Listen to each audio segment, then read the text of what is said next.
Nobody saw it coming. The daughter of an action legend and a Hollywood icon was never supposed to step inside a WWE ring, but Arissa LeBrock's destiny was never ordinary. Long before she shocked the wrestling world, Arissa was living in the shadow of greatness. Born to actor and martial artist Steven Seagal and iconic model actress Kelly LeBrock, she grew up surrounded by fame, cameras, and expectations. But fame is a tricky thing, and it wasn't hers. From a young age, Arissa was the daughter of, a supporting character in someone else's story. It fueled something inside her, a hunger to write her own chapter. That hunger turned into discipline. By her teens, Arissa was training in martial arts, taking after her father's fighting philosophies but injecting her own fierce energy. Yet while Hollywood assumed she'd follow in her parents' footsteps, Arissa's heart was drawn elsewhere, to the electric chaos of professional wrestling. The stage, the storytelling, the physicality, it was everything she had been searching for. Her decision to enter the wrestling world was met with skepticism. "She's just a celebrity kid," critics scoffed. "She'll never survive in WWE." But Arissa didn't care. She began training with independent promotions, grinding away in small arenas in front of a few hundred people. Fans who attended those early matches would later say they could already see the fire in her eyes, a spark that hinted she was destined for something bigger. By the time WWE scouts noticed her, Arissa had transformed from Seagal's daughter into a legitimate competitor. Reports suggest that her athleticism, combined with natural charisma, made her a standout in tryouts. She had the presence of a star, one WWE insider revealed, and more importantly, she had the chip on her shoulder. When WWE finally signed her, the internet exploded with debate. Social media was split in half. Some fans celebrated her potential, while others dismissed her as another celebrity vanity project. But Arissa thrived on the noise. "They can underestimate me all they want," she said in an early interview. "That just makes the victory taste sweeter." Her official WWE debut came on a random Monday Night Raw. No big promo, no flashy video package, just a sudden entrance that silenced the crowd. And in that moment, everything changed. Fans couldn't believe what they were seeing. The daughter of a Hollywood legend stepping into the squared circle, staring down one of WWE's top rising stars. It was the first glimpse of the storm she was about to unleash. But nobody, not even Arissa herself, could have predicted just how chaotic, controversial, and history-making her journey would become. Because this was only the beginning. Her debut would ignite a firestorm. And before long, Arissa LeBrock would find herself at the center of one of the most polarizing rivalries WWE had ever seen. The WWE Universe thought she'd be a novelty act, a brief headline and a forgotten name. But Arissa LeBrock had other plans. From the moment she stepped into the ring, it was clear that Arissa was not there to coast on her family name. She was there to dominate. Her debut match, a surprisingly brutal showdown against a seasoned mid-carder, ended with a decisive victory, silencing many of her critics. But it wasn't just the win that caught attention. It was her presence, the way she carried herself, the intensity in her eyes. It was as if she belonged there all along. Fans couldn't believe what they were seeing. "This isn't some celebrity stunt," one fan tweeted. "She's the real deal." And with every match that followed, that sentiment grew louder. Arissa quickly developed a signature style, a mix of calculated striking, grappling fundamentals, and dramatic storytelling that made her stand out in a roster packed with veterans and prodigies alike. But in WWE, success breeds enemies. And Arissa's rise soon attracted the attention and the resentment of some of the company's most established stars. Her first major feud came against the ruthless and cunning Shayna Baszler, a legitimate fighter known for breaking bones and spirits alike. The storyline practically wrote itself, a Hollywood heiress trying to prove she belonged versus a no-nonsense submission specialist determined to expose her. Their rivalry lit a fire under the women's division. Week after week, the two clashed in promos, backstage confrontations, and chaotic tag matches. The crowd erupted into chaos whenever they were in the same ring. Social media went wild with speculation. Could Arisa really hang with one of WWE's toughest fighters? The answer came at the Clash of Queens pay-per-view, where Arisa and Baszler faced off in a brutal, high-stakes match. The bout was an instant classic, a back-and-forth war that showcased Arisa's resilience and Baszler's ruthless aggression. Against all odds, Arisa scored a shocking upset victory, countering a submission into a roll-up that caught Baszler completely off guard. The arena exploded. Viewers on social media went into meltdown. "This isn't luck," another fan posted. "She's earned her place." But her victory had consequences.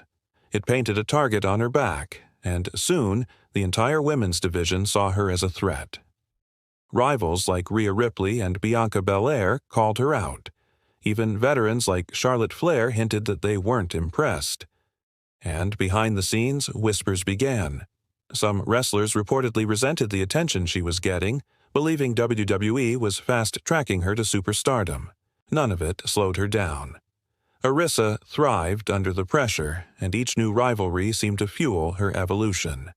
With every victory, her confidence and her fan base grew. She was no longer Steven Seagal's daughter. She was Arisa LeBrock, and she was coming for the top prize. But fame and momentum come at a cost, and soon Arisa would find herself at the center of a storm that would test her like never before. The higher Arisa LeBrock climbed, the louder the noise became, and soon that noise turned into a full-blown storm. WWE had found its next big star, or so they wanted the world to believe.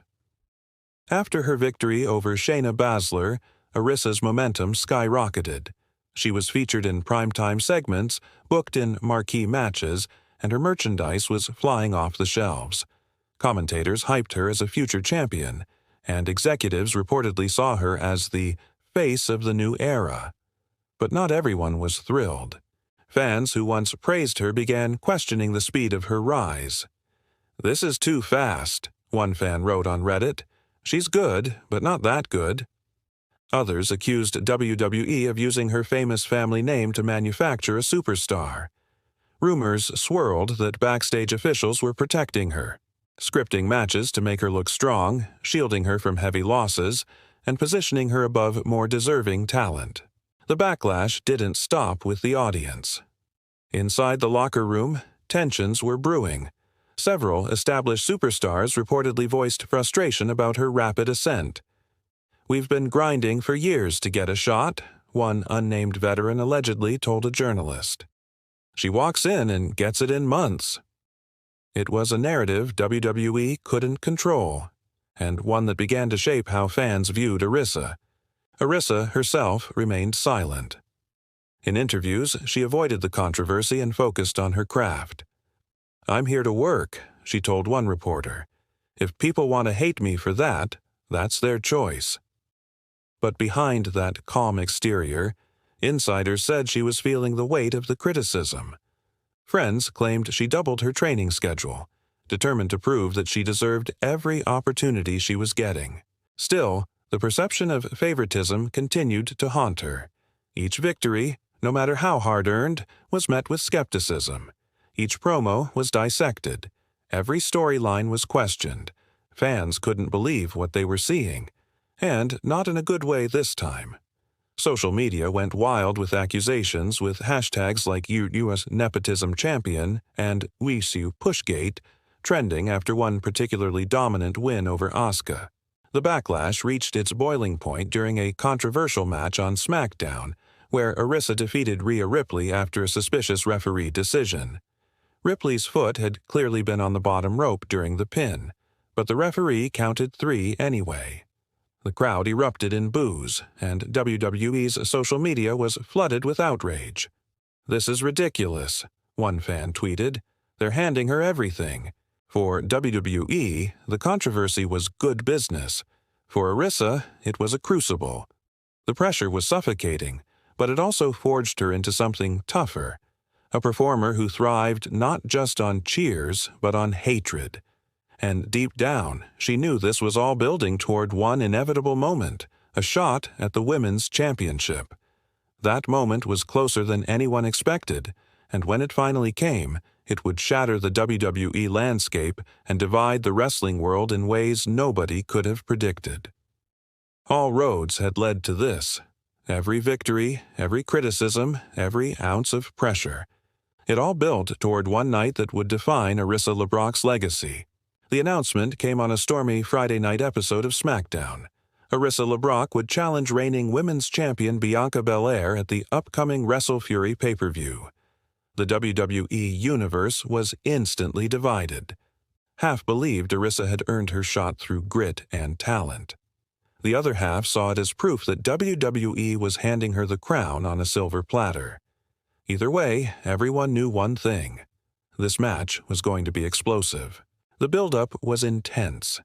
Bianca, known for her strength, athleticism, and undeniable star power, did not hold back in her promos. "You might be Hollywood royalty," she declared on live TV, "but this ring, this is my kingdom." Arissa, for her part, responded with icy confidence. "I didn't come this far to be anyone's guest," she shot back. "I came to take over." Weeks of brutal confrontations followed. Sneak attacks backstage, chaotic brawls that spilled into the crowd, and emotionally charged promos that blurred the lines between reality and storyline. Fans couldn't believe what they were seeing. "This is personal now," one Twitter user wrote. "This isn't about a title anymore. It's about respect." The night of WrestleFury arrived, and the atmosphere was electric. The crowd was split right down the middle, half chanting for Bianca, half screaming Arissa's name. Even before the bell rang, the tension was palpable. As the two women stared each other down in the center of the ring, commentators described the moment as a clash between legacy and dominance. The match itself was a masterclass in storytelling. Bianca used her power advantage early, tossing Arissa across the ring and taunting her with every slam. But Arissa refused to break. She countered with surgical precision, targeting Bianca's knee and slowing her momentum. The crowd erupted into chaos with every near fall, every dramatic reversal, every brutal strike. At one point, Bianca hit her devastating KOD finisher, and the arena thought it was over. But Arissa miraculously kicked out at 2 3/4. The fans were stunned. Viewers on social media went wild. "This match is insane," one fan tweeted. "Arissa's proving she belongs." The climax came in controversial fashion. As Bianca went for a second KOD, the referee was accidentally knocked down. In the chaos, Arissa seized the moment, delivering a low blow and hitting her own finisher, Hollywood Ending. The referee regained consciousness just in time to count the 3. Arissa LeBrock had done it. She was the new women's champion. But the celebration was short-lived. Replays of the illegal move aired instantly, and the crowd turned hostile. Boos rained down from the rafters. The commentary table was in shock. "What have we just witnessed?" one announcer shouted. The match was over, but the war was just beginning. Because Arissa's first night as champion would ignite a controversy that WWE and the Internet couldn't contain. The 3 count had barely echoed through the arena when the real chaos began. Arissa LeBrock was the new women's champion. But at what cost? The aftermath of WrestleFury was nothing short of nuclear. Within minutes of Arissa's controversial victory, social media exploded. Clips of the illegal low blow flooded timelines, and hashtags like "Jiger's stolen title," "Dikajic WrestleFury scandal," and "Eager strip Arissa" shot to the top of trending lists worldwide. Fans couldn't believe what they were seeing. "She cheated," one fan tweeted angrily. "This isn't a champion, this is a fraud." Even mainstream sports outlets picked up the story, debating whether WWE had crossed a line by allowing such a finish. Some journalists praised the storytelling, calling it classic villain heat. Others accused the company of undermining the legitimacy of the women's division. "This isn't the right kind of controversy," one analyst wrote. This is the kind that makes fans question the entire product. Inside the WWE universe, the divide deepened. Arissa's supporters argued that a win was a win, that she had done whatever it took to achieve greatness, just like countless legendary heels before her. Her detractors, however, were relentless. They flooded WWE's social media with demands for the decision to be reversed and even started online petitions calling for a rematch. Bianca Belair, humiliated and furious, delivered a scathing promo on the next episode of Raw. "You didn't beat me," she shouted into the microphone. "You stole from me." The crowd erupted in agreement, chanting, "Cheater, cheater," as Arisa walked onto the stage with the championship slung over her shoulder. But instead of apologizing, she doubled down. "Winners don't apologize," she sneered. "They rise to the top, by any means necessary." The promo went viral, with millions of views across social media platforms. Viewers on Instagram and TikTok dissected every word, debating whether Arisa was leaning into her villain role or genuinely mocking the fans. Either way, the attention was undeniable. Merchandise sales for her new By Any Means t-shirt soared, proving that controversy sells. Behind the scenes, however, WWE officials were reportedly split. Some believed the scandal was generating the exact kind of buzz they wanted. Others feared the backlash was damaging the credibility of the women's division. Rumors swirled that Bianca would get an immediate rematch, but insiders claimed WWE was deliberately stalling, letting the outrage build into something even bigger. Meanwhile, Arisa continued to revel in the chaos. She posted cryptic messages on social media, mocking her critics and flaunting her championship belt. "Hate fuels me," one post read, alongside a photo of her training with the title draped over her shoulder. But beneath the headlines and hashtags, a darker storm was brewing. Bianca wasn't the only one gunning for revenge. Rivals across the roster were now circling, each determined to expose Arisa and reclaim what they believed she had stolen. And as tensions reached a boiling point, one fateful decision would set the stage for the most dramatic showdown of Arisa's career. A rematch that would either cement her legacy or destroy it forever. Every empire faces a reckoning. For Arisa LeBrock, that reckoning was coming faster than anyone imagined. In the weeks following Wrestle Fury, the WWE landscape shifted dramatically. Every promo, every segment, every match revolved around one central question. Could Arisa truly call herself a champion? Or was she nothing more than a pretender hiding behind controversy? The company leaned into the chaos, promoting the story as the most divisive title reign in WWE history. And the fans, they ate it up. Bianca Belair's demand for a rematch became the rallying cry of the WWE Universe. "You can't run forever," she declared on live television. "You will face me again, and this time there will be nowhere to hide." The challenge was accepted, and the stage was set for a WrestleMania-worthy collision at the next premium live event, Redemption. The build-up was intense. Week after week, WWE aired documentary-style vignettes chronicling Arisa's journey, from her Hollywood upbringing to her controversial championship win. Commentators openly questioned her integrity.